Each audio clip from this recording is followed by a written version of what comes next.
Hello, and welcome to Datacolor's 2014 webinar series. I'm David Tobie, and I'm Product and Technology Manager of the Spider line at Datacolor. And presenting to you today is David Saffir, my partner in crime, who's a professional photographer and photo educator from Southern California. And we'll be covering viewpoint issues today, the idea of using tools or techniques to extend your photography and to get different and more unique vantage points as photography becomes so popular and so common. Grabbing someone's attention often is a matter of getting a different point of view. So this is kind of a fun little webinar on some techniques that you may wish to consider for doing just that. So hello, David, and welcome to the webinar. Thanks for the nice introduction, David. Hi, everybody. This is David Saffir. I'm here in sunny Southern California. It's a beautiful day. Want to thank you all for attending.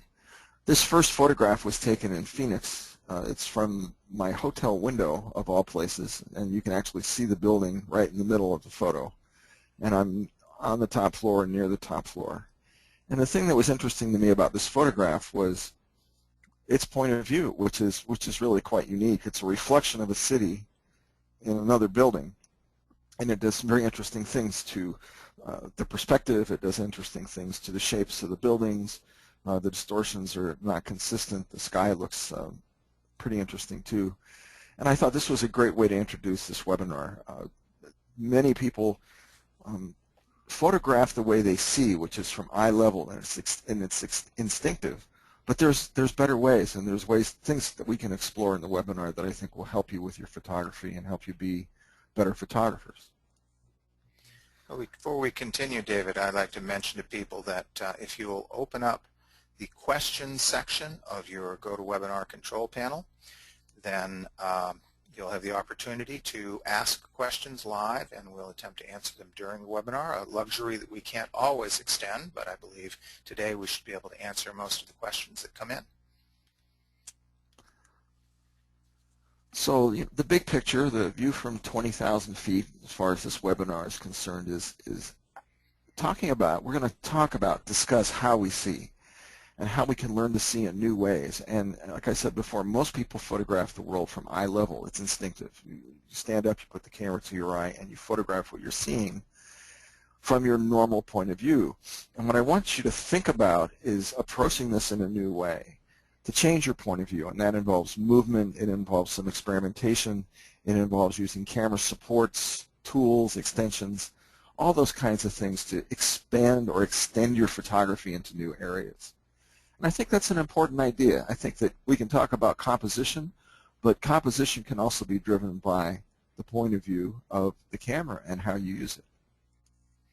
Well, there's also, David, the issue of the standard horizontal format. I've known still photographers who limit themselves only to the standard 35mm format, full frame, no cropping after the fact allowed, and always horizontal. And that always seems very brittle to me. But when you get into videography, the format becomes more brittle still. It's wider for its height, and you really don't have a choice. If you're going to shoot any kind of serious video, it's going to be horizontal format. So some of the variables that you or I are used to controlling in our still photography disappear entirely in video, which means if you want to be creative there, you've got to change your viewpoint because you really can't change your format. That's an excellent point. And in fact, there are movies that are so good in that way that I have watched them many, many times. And I'll turn the sound off and simply watch the movie for the lighting and the cinematographer's point of view. So yes, you are limited in one respect with video and cinematography, in that it has to be a horizontal format. But you certainly can move the camera, and you can get the camera way off the ground. You could use a crane, for example. You can use an XShot with a smaller camera to get the camera up off the ground, or even down low, as we'll show you. But step by step, the first thing always is get it right in the camera. And we're talking about exposure and composition and those kinds of things, and we have covered those at length in other webinars. But it's important to make sure that the camera is set up correctly, otherwise the photograph is not going to make it to the finish line. And of course, we're going to talk about camera support tools and color management tools. It's important to visualize your image. That doesn't always work. I was talking to David about that this morning. I did some experiments yesterday, which I'm not going to admit to right now, that failed miserably. But still, visualizing your image is an enormous help. And sometimes you can visualize your image and get a big surprise like you see here.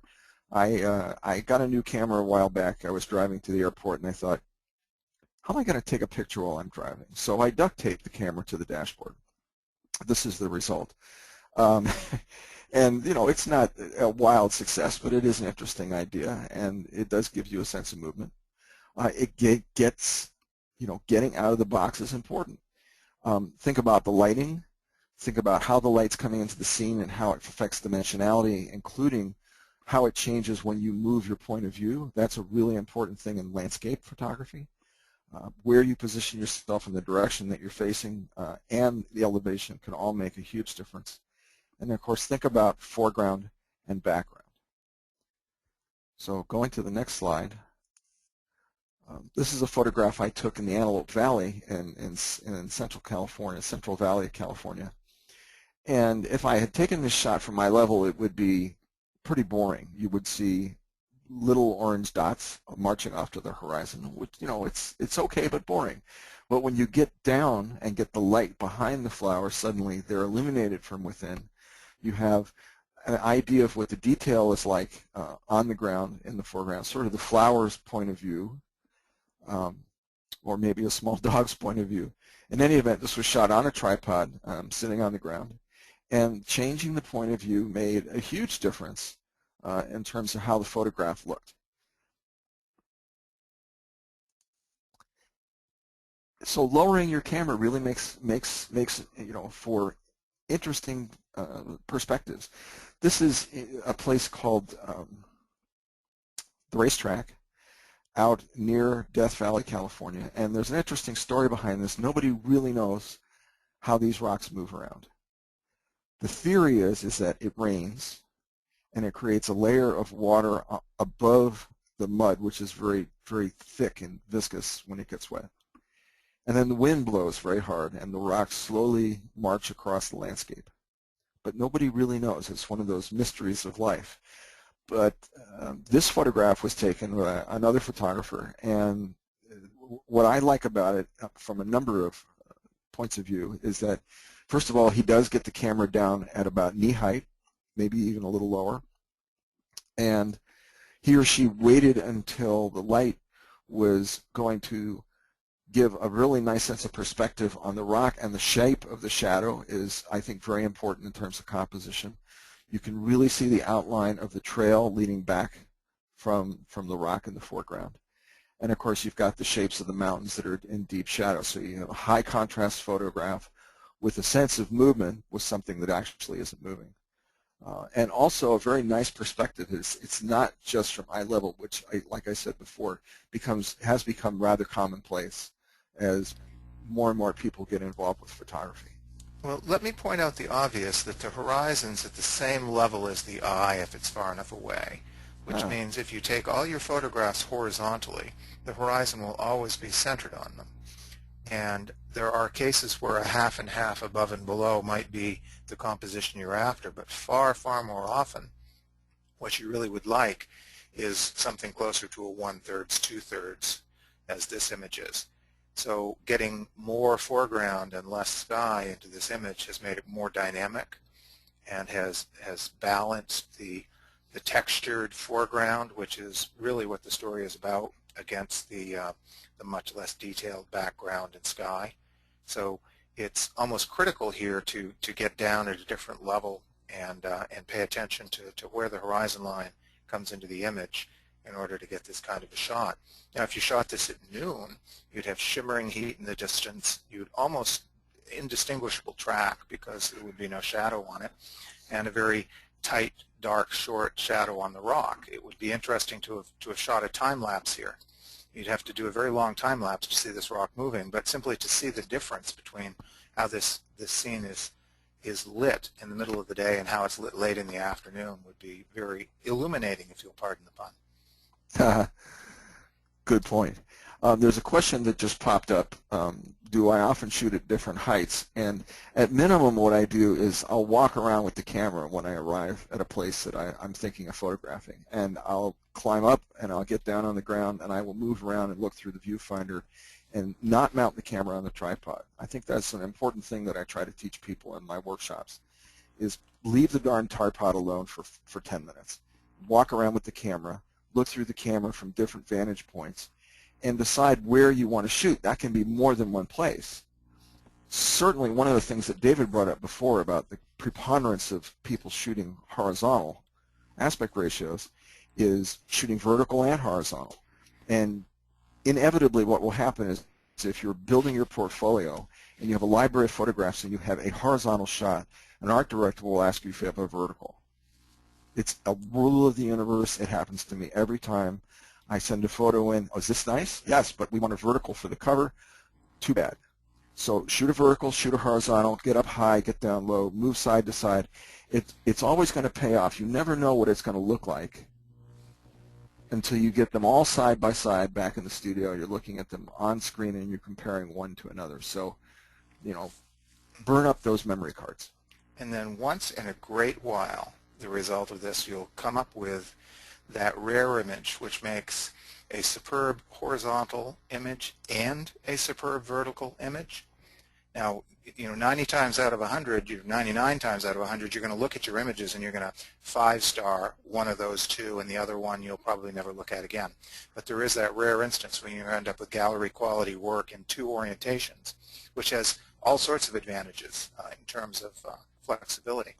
Now, someone has brought up the issue that this shot really isn't 1/3, 2/3, which is a great comment, because there are really 2 grids used for the 1/3, 2/3 rule. One of them is even thirds, and one of them is kind of an emphasized third, where the middle third is fatter than the outside thirds and pushes up much closer to moving them to the quarter line. I don't think this shot is actually 1/4, 3/4 for the break, but it's getting pretty close to it. And yet it still works very nicely. If this is what I would call a 4/3 image. Its orientation is not as wide as a 35 millimeter format is, and in this case, that's the result. If this were shot with a camera that is more horizontal, the natural tendency would have been either to have had more landscape over to the right, because you certainly don't want more to the left, or to have a little less space at the bottom and to get a little lower still so that you can squeeze everything in again. So that you kind of learn as you work with different lenses and with different camera formats the ways in which you kind of automatically manipulate them to get the compositions you want. Okay. Good comments. There's a question here about recommendations for tripods. That's a question I could spend an hour on. In fact, I just bought a new tripod. If you had to have one tripod, I would recommend either Gitzo or Really Right Stuff, carbon fiber with 3 leg segments that's at least a few inches taller than you are, so you can shoot up if you need to off the tripod. And that's as much as I'm going to say on the subject for now. It's just too involved. But I will add that when we're talking about the orientation issue, that whether you save your money for the next 3 months and buy a Really Right Stuff tripod or not, you really should get one of their angle brackets, because that is kind of their ultimate tool. Put this bracket on your camera, and for starters, no one else will be able to use your gear, so that's useful. But secondly, you'll be able to move your camera staying on its axis, not tilting the whole thing sideways on the tripod, but you'll be able to have the axis of the camera where it belongs when you're shooting either portrait or landscape modes. And once you've had that technique available to you, you'll quickly become addicted to it and think any other method of shooting vertical is just terrible in comparison. So we're going to move on. I think the next shot is one of the experiments from yesterday, so don't judge me too harshly. But I wanted to make the point of what happens if you really get down low. So I took the XShot, I put a GoPro camera on it, and I took a shot of one of the stars of the pond near my house, and he's looking right back at me. So when you get really down really low, you can get a really unique point of view. Uh, not possible probably without climbing into the water with him otherwise. And again, this is a viewpoint looking down a flight of stairs, a normal horizontal shot, pretty boring, kind of static, and then put the GoPro on the XShot and dangle it over the railing and shoot down the stairs, more or less cropped to sort of semi-square format, but more vertical than horizontal, I think. And it changes the whole feeling of the photograph. The point of view of the camera really gives to me, gives me a very, very different feeling of the photograph on the right versus the photograph on the left. And it just goes back to the question that got asked before, how many shots do you take? It was definitely worth taking 3 or 4 shots in this case, because I got 2 that really illustrate this point dramatically. And also it changes what's in the foreground. It's basically a matter of elevation and angle of view, and also aspect ratio, orientation. So everything is changed in the photograph, and it gives a completely different feeling. So using extensions and camera supports and things like that can really extend your reach and extend your photography. Same sort of thing here. This was at Texas Photo School. I took this about a week ago, and everybody's having a good time, as you can see, and getting the camera up off the ground makes a huge difference. In this case, I used a small point-and-shoot camera, got it up in the air on a self-timer, and voila, here's a photograph that shows all kinds of expressions and people doing different things and really gives you a flavor for that particular moment in the event. I didn't use flash. There was actually some lighting that was on stands over to the right that helped illuminate the crowd. I shot this at ISO 1600, which worked fine. And again, changing that point of view changes everything about the photograph. Yeah, I'd like to point out that at 6'4", this is my point of view. When I look through a crowd, I kind of see this automatically. And so he's saying I'm short, is what he's saying. Well, what I'm saying is, if you aren't tall, and you may not realize the difference that another couple of feet of height to your camera will make in terms of not having everybody here have the same eye level and all be behind one another. It's a very subtle difference to move up that little amount. This doesn't look like it's taken from the ceiling by any means, but it is high enough that you can read the faces of 3 or 4 tiers of people here, which just wouldn't be possible if it was shot at eye level.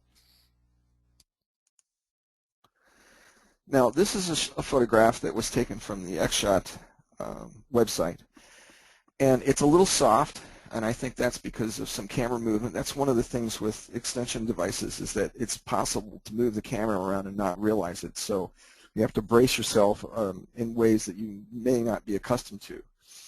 But what I like about this is that it takes what could be a rather risky situation of leaning over the railing and makes it possible to take a picture without, pushing your physical boundaries too far.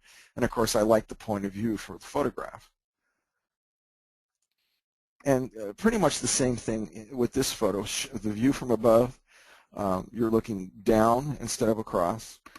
It changes the perspective of objects in the photograph dramatically, and it also gives you, a not so commonplace feeling when you're looking at it. It's something that's, distinguishable from other people's work, that's unique in its own way. I like this photo quite a bit, just for its point of view, and of course the slow shutter speed and the people moving across the scene. So it's an interesting photo to me. Yeah, you're starting to develop something of a theme here in these last 2 photos, David, which is soft motion, expressive blur, and extension devices. Their strength and their weakness is both the same thing, which is they're not rigid, and that gives you unique viewpoints, but it also gives you unique results in that you can get softer images soft around the edges, image with directional motion blur, that type of thing.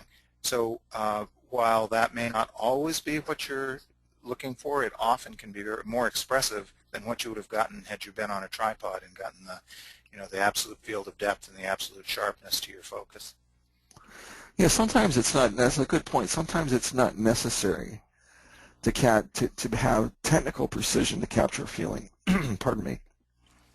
I think that's an important point. Is that sometimes you can sacrifice one element if another element is very strong, and that's an important thing to think about when you're planning, visualizing, composing your photographs. Is that sometimes you do give up the shadows for the highlights. Sometimes you do give up sharpness for a unique point of view, and it's all valid.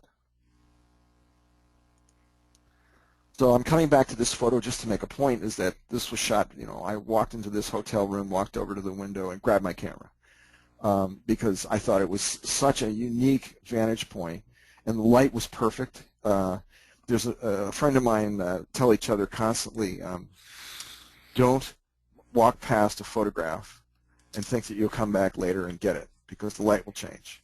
And sure as heck, I came back to this room later in the day, and the light was completely different. I came back the next day to the window, and it was completely different. So the only time that this photo actually worked was for about 20 minutes on that particular day for the whole week that I was staying there. So, don't pass up opportunities, and, look around you, look up, look down, look sideways, look at reflections in windows is one of my favorite things. Mirrors are great. For that sort of thing. So think about those issues when you're doing street photography, for example, and leverage things around you along with the camera supports and the other things we've been talking about. One of the things we've lost with digital photography is the accidental double exposure, because you don't actually have film that you can not forward anymore. So you can composite images yourself, but it doesn't happen in camera anymore. And one of the ways to get that same kind of feel, to replicate that in camera, real-world double exposure, is through reflections. When David, Saffir, and I were shooting in California once this winter, we were shooting a fantastic sunset by aiming at the sunset, and yet one of the more emotive photos I shot was by turning around backwards and shooting a combination of the sunset in the window with what was behind the window. To make a more layered photograph. Yeah, I think I remember it was either you or John that was doing that in an area that we were working in Las Vegas, where there was a glass walkway, and you could shoot photographs of the traffic passing below and with reflections of the people walking behind you in the window, and that was a really nice composite. Yeah, I found that in Las Vegas, the glass on the overpasses gives you the opportunity to fill in the areas that are kind of blank in your image. You take a look in one direction and say, okay, there's neon here, here, and here. Where do I stand to get the reflections of the other neon that's in the other direction to fill in some of the areas that I'm missing? So that, and that can be tripod work. Once you find the right spot, you can set up and take long exposure and get the car headlights and tail lights dragging through it and all of that. In fact, if you set a long enough exposure, you can eliminate the people that might be otherwise in your foreground from being a distraction. So there's lots of techniques for doing that. I've also found that when you have these kind of high barriers, sometimes your greatest wish is to avoid them. The chain-link ones are no good at all. And sometimes if your lens is too big on your camera, you find yourself shooting with your phone because it has a lens that will fit through the link. But that's where extension arms are a wonderful tool.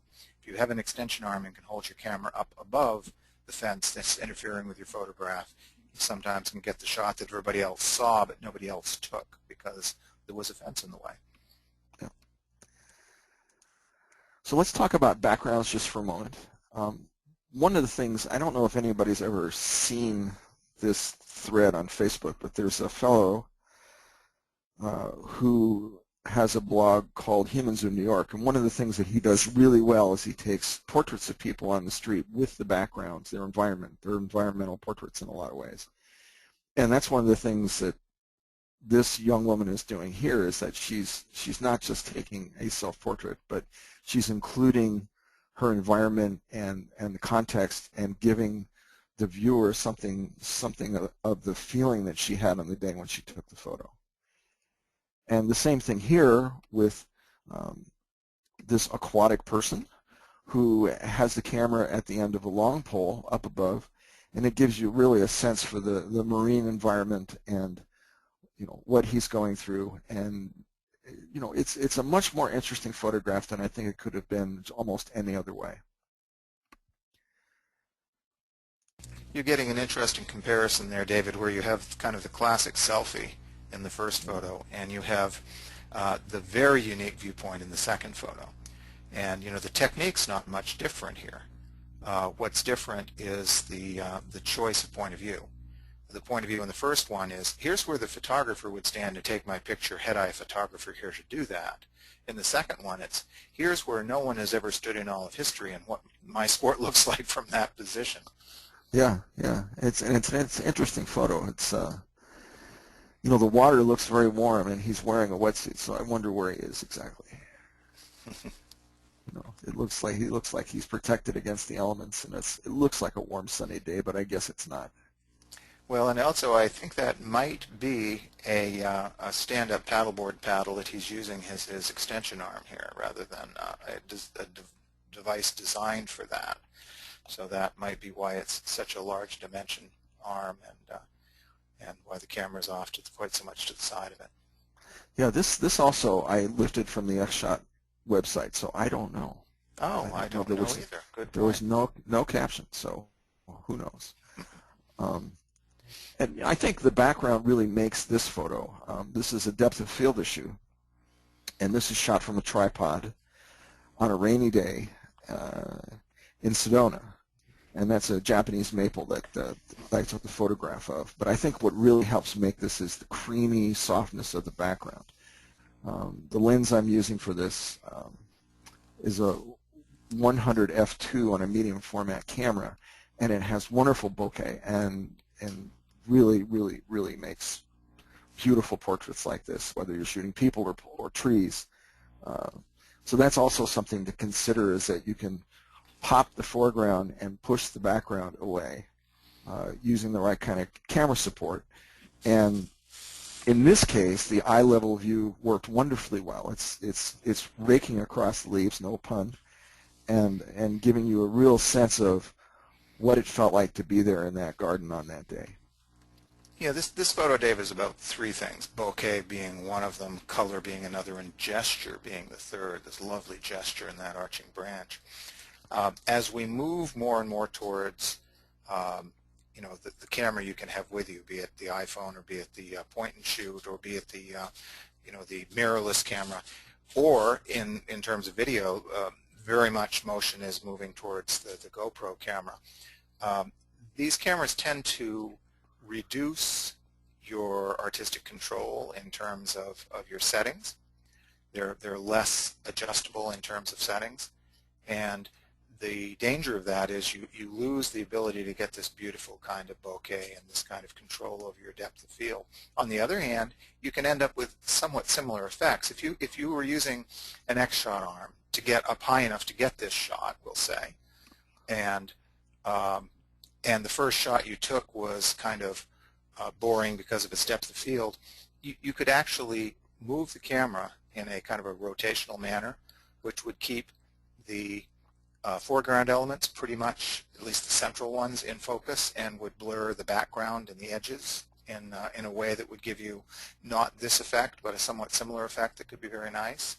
So it pays off to practice the motion techniques that go with extension arms and small cameras, because they can be very descriptive. I remember Jeff Shuey was at some big photo event I was at one time, and we were out at dinner one night with dozens of photo experts. He's the only one who's got a camera out. He's taking everybody's photo by holding the camera in front of them and spinning it on the axis of the lens as he's shooting.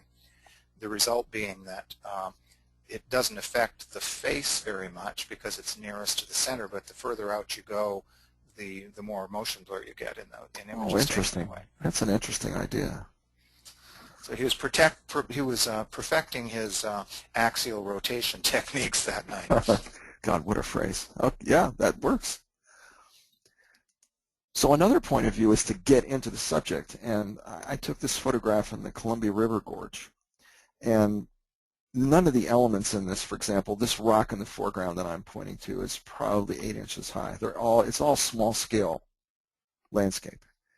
And what I did was I actually got down into the stream and got down at about, it's probably below knee height, to be level with that rock that's in the background. And it creates a sense of water coming in to the scene and flowing through it and flowing out of it. But what I really like is that it's this miniaturized scale. It shows you this tiny slice of a much larger landscape, and so it really appeals to me. Not everybody likes this photograph, but it does make the point that you can change your whole sense of what the world is like simply by moving the camera to a position that you're not accustomed to being in. Well, this is a moist macro. What is good about it, and you say not everybody likes it, but in our day and age, there are so many images that whether somebody likes your image or not is almost secondary to whether your image gets their attention or not. And having some puzzling aspect to your image, your startup photo for this, the curved glass wall with reflections, it takes a moment to put that into perspective and to understand what it is, which gets your attention, which is what imaging is all about in many respects in the modern day and age.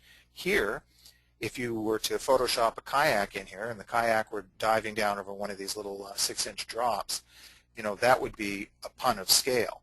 Without the kayak in there, there's the open question of scale. How big is this image? How was this done? Is this a macro, or is this a huge waterfall? And with the time aspect of the long photo, it's really hard to tell. And so the puzzle is part of the catch, the thing that gets your eye in this image. Interesting point. I never thought of it that way, but yeah, sometimes it's effective to make the viewer think to become engaged with the image. Now this image is actually an introduction to the one that follows it, but I happen to like this one very, very much. Here's a photographer who's really working his landscape, and he's looking up because that's where the light is coming from. This is in a slot canyon. It's called the Antelope Slots, and the thing about these is that these are almost underground caverns. They're open to the sky, probably 30, 40 feet above where one stands, but they're carved underground by moving water. So there are flash floods that come through at 60 miles an hour and carve the rock into these shapes. And so what's really interesting about them is the abstracts that you can shoot, which I'll show you one of those in a moment. And you have to really look behind, you have to look down, you have to look up, you have to look to the side, raking shots. There's all kinds of opportunities in this environment. You really have to experiment with light, shadow, shape, composition. Your point of view, moving the camera 6 inches can make a huge difference. So this reinforces one of the main themes of this webinar, which is you have to change your point of view, you have to look around, you have to think and visualize about what you might find to get photographs. And this is in the same area, to get photographs that are as interesting as this one is to me. I really love the shapes in this and the way the rocks look like they're balanced on, almost on a knife's edge. They're almost floating in space. Yes, the puzzle effect is often true in these slot canyon photographs. In fact, George Mitchell, who I notice is attending this webinar today, posted from his last shooting trip out west a lovely shot recently where you're looking up and the sky shows through some of the holes in the slot canyon, and yet your first impression is you're looking down and this is a lake that you're seeing below. So that kind of puzzle makes for a wonderful sense of vertigo and a question of what the real orientation of the image is.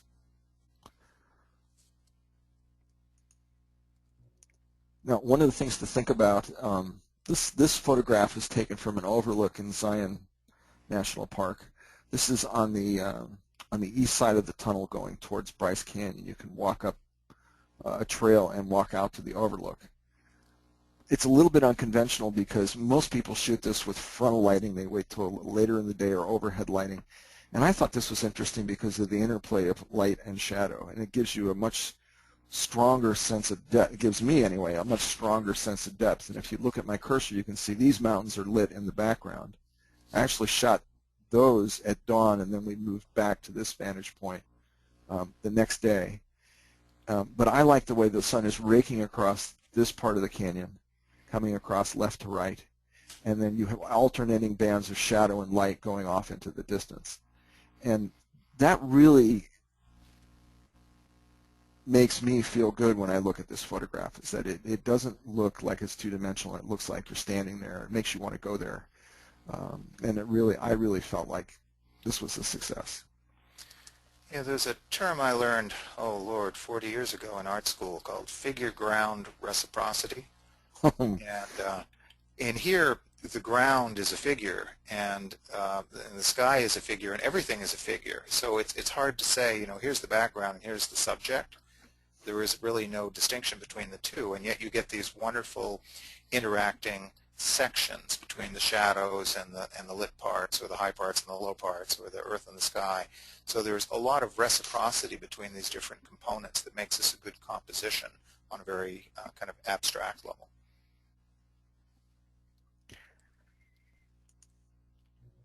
Now let's talk for a moment about color management tools. After all, Datacolor is a color management company. And one of the ideas that one of our people had, which has worked out really well, is to use the spider cube, which we've introduced to a lot of you. It's something of a 3D gray card. You have gray, white, and black areas and a black trap. And one would use this in a photograph like this to balance the color, of course. And here's another view of it. Over on the right, this is how it looks in the camera. And so in post-production, what one can do is use this both to color balance, set your white and black points.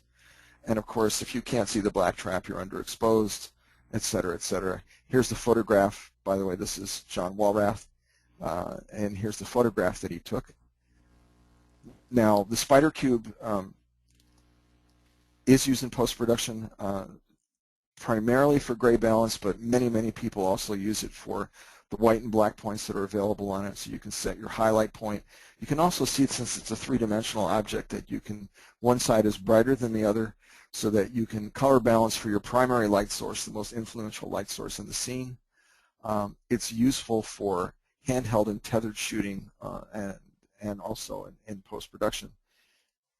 Here's a simple illustration of how one would use a color balance eyedropper, white or gray eyedropper on this in scene in the lighting condition. And of course, then you can migrate or copy those settings to all the other photographs in that folder to color balance them.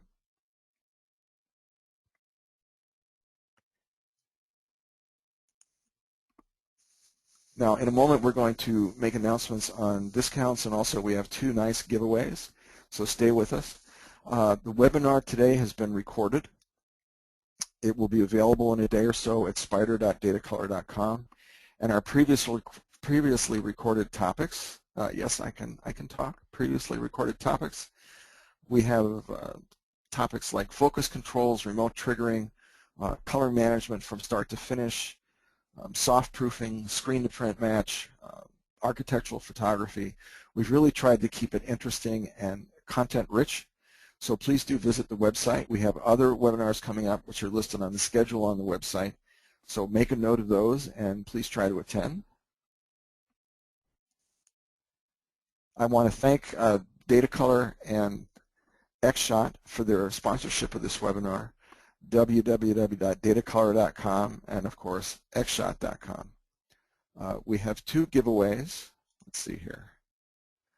I'm waiting to find out who the winners are. We have two giveaways, a Datacolor Spider Cube and an XShot extender. The discounts, 20% off all Datacolor Spider products, excluding Spider HD, purchased on the website. The discount code is extend20.